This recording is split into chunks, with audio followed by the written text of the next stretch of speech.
മുതിർന്ന കോൺഗ്രസ് നേതാവ് ശ്രീ കെ മുരളീധരൻ നമുക്കൊപ്പം ടെലിഫോൺ ലൈനിലുണ്ട്.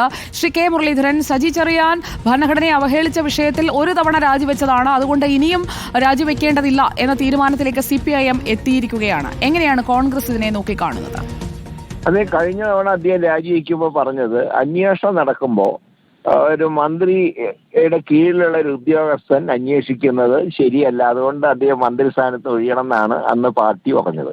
അതനുസരിച്ച് അദ്ദേഹം രാജിവെച്ചു. പിന്നീട് ഒരു പോലീസ് ഉദ്യോഗസ്ഥനെ കൊണ്ട് അനുകൂലമായിട്ട് റിപ്പോർട്ട് എഴുതി വാങ്ങിച്ച് തിരക്കിട്ട് വീണ്ടും മന്ത്രിയാക്കി.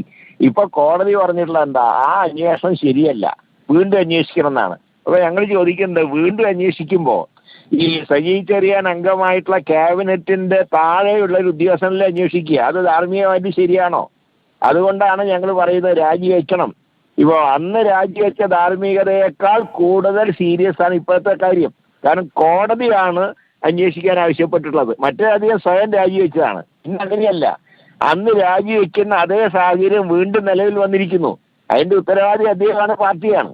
അതുകൊണ്ട് ഞങ്ങൾ പറയുന്നു, സജി ചെറിയാന് എതിരായിട്ട് ഒരു അന്വേഷണം നടക്കുമ്പോൾ അദ്ദേഹം ക്യാബിനറ്റിൽ ഇരിക്കാൻ പാടില്ല, അതുകൊണ്ട് അദ്ദേഹം ഒഴിഞ്ഞേ തീരൂ.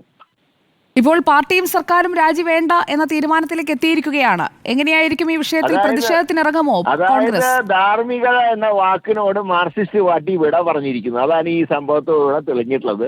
ബാക്കി കാര്യങ്ങൾ എന്ത് ചെയ്യണം എന്നുള്ളത് പാർട്ടി പിന്നീട് ആലോചിച്ച് തീരുമാനമെടുക്കും. വളരെ നന്ദി ശ്രീ കെ മുരളീധരൻ പ്രതികരിച്ചതിന്.